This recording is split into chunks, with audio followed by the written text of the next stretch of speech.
Olá pessoal, vamos para a nossa primeira aula de geometria plana, onde iniciaremos o estudo de conceitos geométricos básicos. Vamos falar de ponto, reta e plano, círculos e ângulos, tá legal?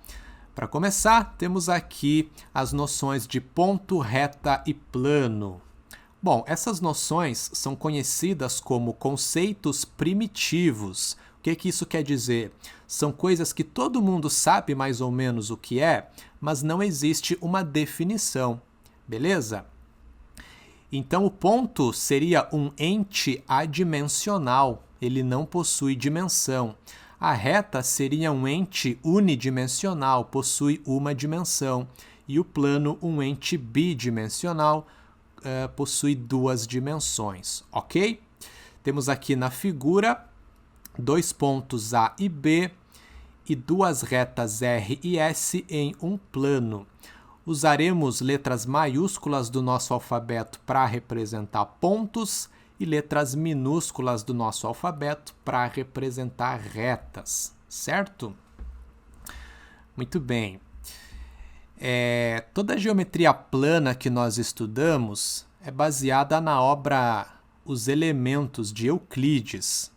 E um dos axiomas de Euclides diz que por dois pontos distintos podemos traçar uma única reta. O que é um axioma? É uma afirmação que é aceita como verdadeira sem a necessidade de uma prova, sem a necessidade de uma demonstração, certo? Então seria um ponto de partida de todo o estudo, digamos assim. É um conjunto de ideias que é aceita como verdade e a partir dessas ideias é construído então todo um estudo posterior, ok? Inclusive a gente vai fazer isso, a gente vai demonstrar diversos resultados da geometria plana e tudo vai ter como ponto de partida, então, os axiomas, ok? Beleza, então por dois pontos distintos podemos traçar uma única reta. Temos aqui na figura os pontos A e B e a reta que passa por eles é a reta R. Dizemos que os pontos A e B pertencem à reta R. Um ponto ele pertence ou não a uma reta. Os pontos A e B, então, aqui pertencem à reta R, ou a gente pode dizer que a reta R passa por A e B. Beleza. A reta, ela não tem começo e não tem fim, né? Aqui a gente tem uma representação, mas a reta continuaria infinitamente, tanto para a direita quanto para a esquerda. É um conjunto de infinitos pontos. O que seria uma semirreta e um segmento de reta? Bom, a semirreta ela tem começo, mas não tem fim. A semirreta AB, que representamos dessa maneira, AB, com a flechinha apontando para a direita em cima, ela começa no ponto A e não tem fim. Começa no ponto A, passa pelo ponto B e segue infinitamente para a direita. Já a semirreta BA, ela começa no ponto B, passa pelo ponto A e segue infinitamente. Beleza? Então, a semirreta tem um começo, mas não tem fim. Já um segmento de reta é uma porção da reta, um pedaço da reta. Então, um segmento ele tem um começo e tem um fim. Representamos os segmentos colocando os pontos que são os extremos com um tracinho em cima. Então, AB com o tracinho em cima indica o segmento de reta, o pedaço da reta, que começa no ponto A e termina no ponto B. Beleza? E a distância entre os pontos A e B é o que chamamos da medida do segmento AB. Beleza? Então, a medida de um segmento corresponde à distância entre os pontos, que são os extremos desse segmento. Agora vamos falar de mais um elemento importante da geometria plana, que são os círculos. Dados um ponto C e um número real R maior que zero, o círculo de centro C e raio R é o conjunto dos pontos P do plano, tais que a distância entre os pontos C e P é igual a R, ou seja, o segmento CP mede R. Então, o que é um círculo? É o conjunto de todos os pontos do plano que estão a uma mesma distância do ponto C, que é o chamado centro, beleza? E essa distância de qualquer ponto até o centro nós chamamos de raio, essa distância R. Por isso que o R tem que ser maior que zero, justamente porque é uma distância. Alguns autores dizem que o conjunto desses pontos que equidistam do centro seria a circunferência, né? O contorno seria a circunferência e o círculo seria toda a região interna. Mas aqui para a gente não vai ter essa diferenciação, tá? Então a gente vai chamar de círculo o contorno mesmo, e a região de dentro seria a região interna ao círculo. Então, todos os pontos do plano cuja distância até o centro é menor que o R são pontos que estão no interior do círculo. Essa é a região interna ao círculo. E a região externa ao círculo são todos os pontos cuja distância até o centro é maior que o R, né? Ok. Quais são os elementos de um círculo? Temos aqui a representação, então, de um círculo, né? O ponto O é o centro. Antes eu coloquei ali o ponto C como o centro, agora eu chamei o centro de O, não faz diferença, né? E aí temos aqui alguns pontos desse círculo. Temos o ponto A, o ponto P, o ponto B, o ponto D e o ponto C. Então, eu poderia pegar vários segmentos cuja medida, né, vale em R, que é o raio. Por exemplo, o segmento OP. Então, a distância do ponto P até o centro é o que chamamos de raio do círculo, que está representado aqui pela letra R. O diâmetro do círculo corresponde ao dobro do raio. Então, nós sabemos que o segmento AB ele é o diâmetro, beleza? Porque do ponto A até o ponto O, a medida é R. E se eu pegar do ponto O até o ponto B, a medida é R também. Então, a distância de B até A vale 2R, né? Já que o ponto O ele pertence ao segmento de reta AB, né? Os pontos A, O e B estariam todos sobre uma mesma reta, né? Beleza. O segmento DC é o que chamamos de corda. Então, uma corda é um segmento que liga dois pontos quaisquer do círculo. Repare que um diâmetro ele é uma corda, né? Porque é um segmento cujos extremos são pontos do círculo. Então, o diâmetro é uma corda e é a maior corda. A maior corda que eu consigo é justamente aquela que passa pelo centro do círculo, que será então o diâmetro. Ok, e temos ainda os chamados arcos. O que é um arco? Ele é um pedaço do círculo. O arco DC é o pedaço do círculo que vai do ponto D até o ponto C. Então, esse pedaço aqui do círculo, esse pedaço do contorno que está destacado em preto, é o arco DC. Como que nós representamos um arco? Escrevemos DC, colocando uma curvaturazinha em cima, beleza? Então, esses são os elementos dos círculos ou circunferências, se você preferir. Ao longo do semestre, nas próximas aulas, nós vamos trabalhar bastante ainda com circunferências e círculos. Aqui foi só uma introdução, uma definição inicial, beleza? E para terminar essa primeira aula, vamos falar de ângulos. O que é um ângulo? Seguinte, dadas no plano duas semirretas OA e OB, um ângulo de vértice O e lados OA e OB é uma das duas regiões do plano limitadas pelas semirretas OA e OB. Ou seja, um ângulo é a região do plano delimitada por duas semirretas de mesma origem, onde essa origem é o chamado vértice do ângulo e as semirretas são os lados do ângulo. Olha só a representação que nós temos aqui. Temos duas semirretas, OA e OB. As duas têm origem no mesmo ponto, que é o ponto O.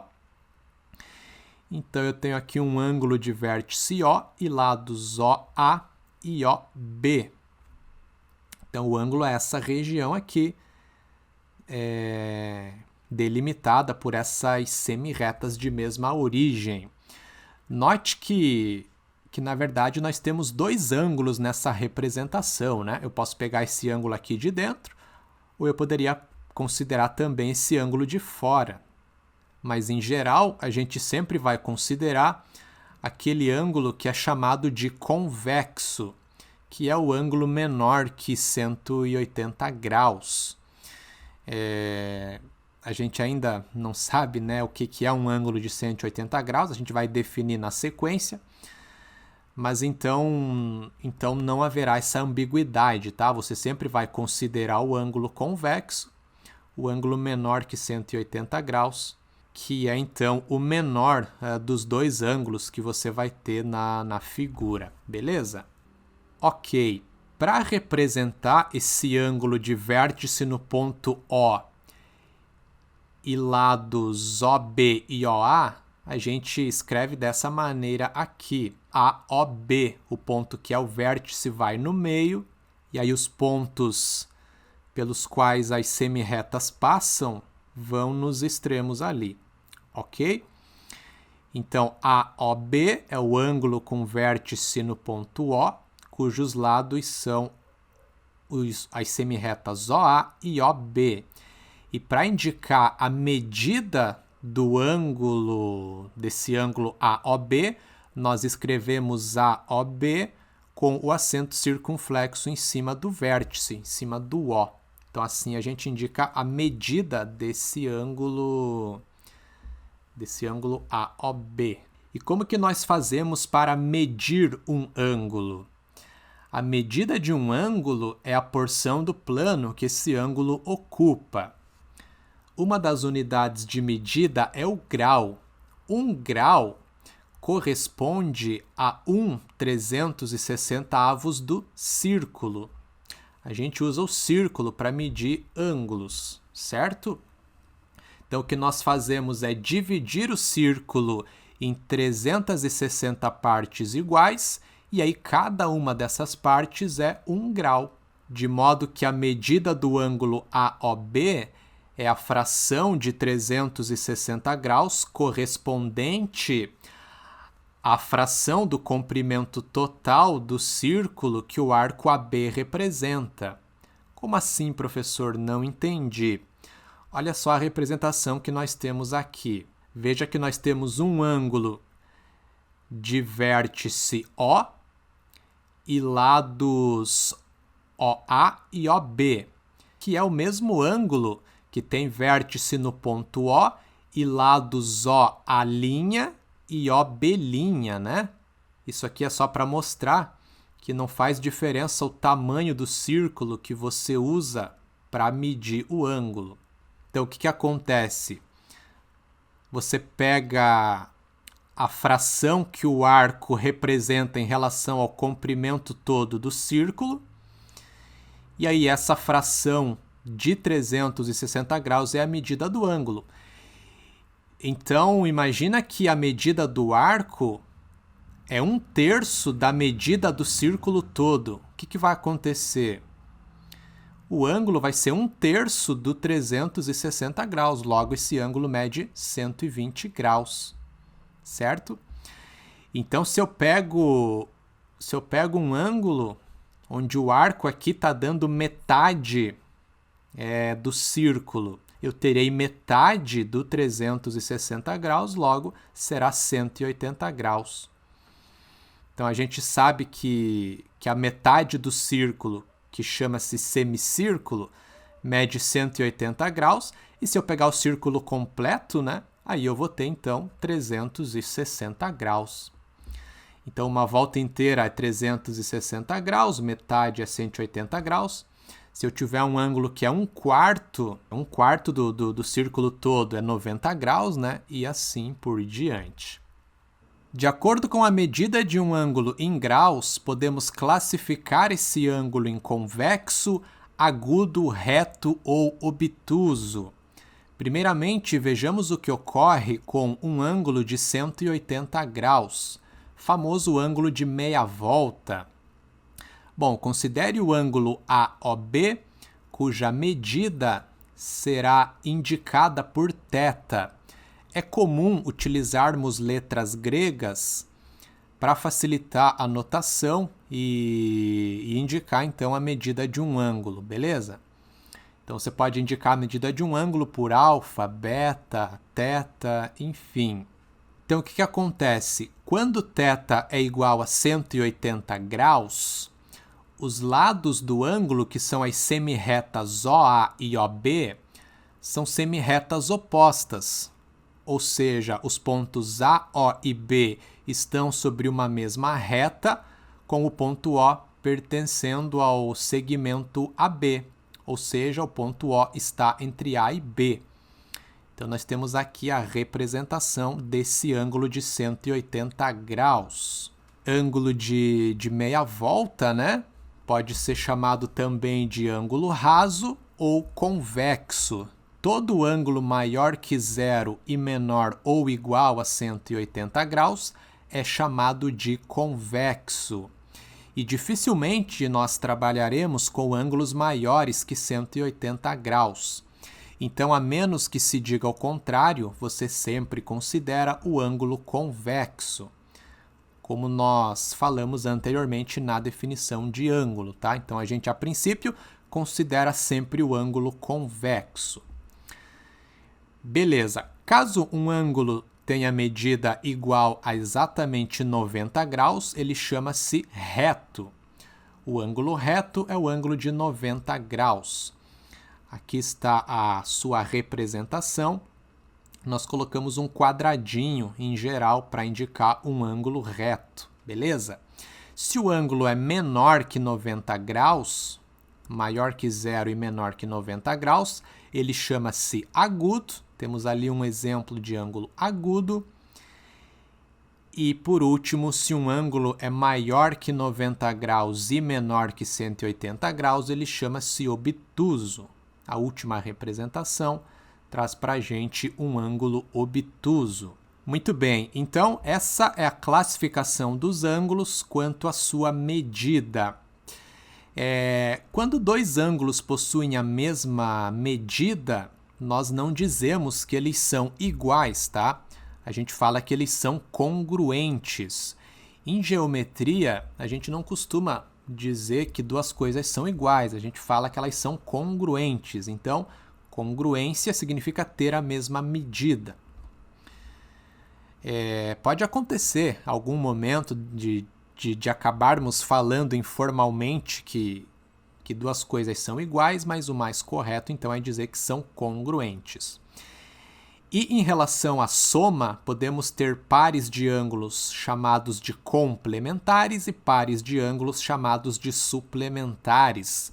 Dois ângulos são ditos complementares quando a soma das suas medidas vale 90 graus. E são ditos suplementares quando a soma das suas medidas é igual a 180 graus. Mais uma definição: dois ângulos AOB e COD de mesmo vértice O são opostos pelo vértice se seus lados forem semirretas opostas. Temos aqui a representação. Então, essa definição está dizendo para a gente o que são ângulos opostos pelo vértice. São ângulos que possuem o mesmo vértice e os seus lados são semirretas opostas. Então, veja que nessa representação que nós temos aqui, os ângulos alfa e beta são opostos pelo vértice. Na verdade, eu teria ainda mais um par de ângulos opostos pelo vértice, que é esse ângulo aqui de cima, o ângulo AOD, com esse ângulo aqui de baixo, que é o COB, certo? Então, quando duas retas se cruzam, isso gera dois pares de ângulos que são opostos pelo vértice. São justamente os ângulos que ficam um de frente para o outro, né? E para terminar essa aula, nós vamos demonstrar o primeiro resultado, a primeira proposição, que diz que dois ângulos opostos pelo vértice são congruentes. Aqui a gente não vai se preocupar tanto com o rigor matemático dessas demonstrações, tá? Serão demonstrações um pouquinho mais informais, onde o objetivo é nós verificarmos que de fato as propriedades são verdadeiras, a gente realmente entender o que está acontecendo. No ensino médio costuma-se apenas aplicar, né, propriedades e regras e muitas vezes não se entende o porquê. Aqui no ensino superior, então, a gente se preocupa mais com essa parte de entender as propriedades, justificar os resultados. Então, a gente começa com essa proposição bem simples. Temos que verificar que dois ângulos opostos pelo vértice são congruentes, ou seja, possuem a mesma medida. Como vimos anteriormente, quando duas retas se cruzam, elas formam quatro ângulos, né? De modo que temos dois pares de ângulos que são opostos pelo vértice. Esse ângulo de cima e o de baixo são opostos pelo vértice e o da direita com o da esquerda são também opostos pelo vértice. Eu vou representar a medida desses quatro ângulos por letras minúsculas do nosso alfabeto mesmo, tá? Então, eu vou dizer que a medida desse ângulo de cima é A e que a do ângulo de baixo é B. E vou dizer que a medida do ângulo da direita é C e o da esquerda é D. O que eu tenho que concluir? Eu tenho que concluir que A é igual a B ou que C é igual a D, né? Como é que eu vou fazer isso? Muito simples, é só você observar que os ângulos A e C são suplementares, certo? Por quê? Porque esses ângulos juntos formam meia volta, né? Se eu somar as medidas desses ângulos, eu obtenho metade da circunferência, né? Que é 180 graus. Então, temos que A mais C é igual a 180 graus. Eu vou chamar de equação 1.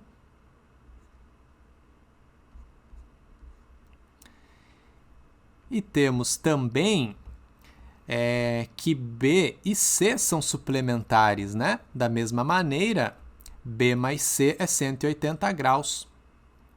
Esses dois ângulos juntos formam meia volta. Então, B mais C, da mesma maneira, é igual a 180 graus. Vou chamar essa equação de equação 2. Note que nas duas equações apareceu o C. Portanto, é só eu isolar o C em uma equação e substituir na outra.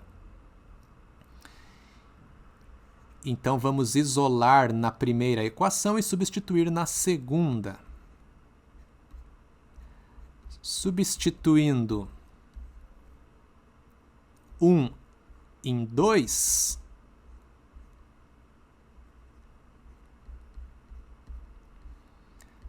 o que acontece? Bom, se A mais C é igual a 180 graus, isso implica que C é igual a 180 graus menos A.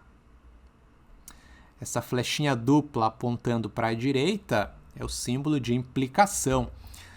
Significa que o que está na esquerda implica, ou seja, acarreta, tem como consequência, né, o que está lá na direita. Beleza. Então, eu vou lá na equação 2 e substituo o C por 180 menos A. Dessa maneira, fica B mais 180 menos A igual a 180 graus. Isso implica o quê? Bom, vou isolar o B no primeiro lado da igualdade.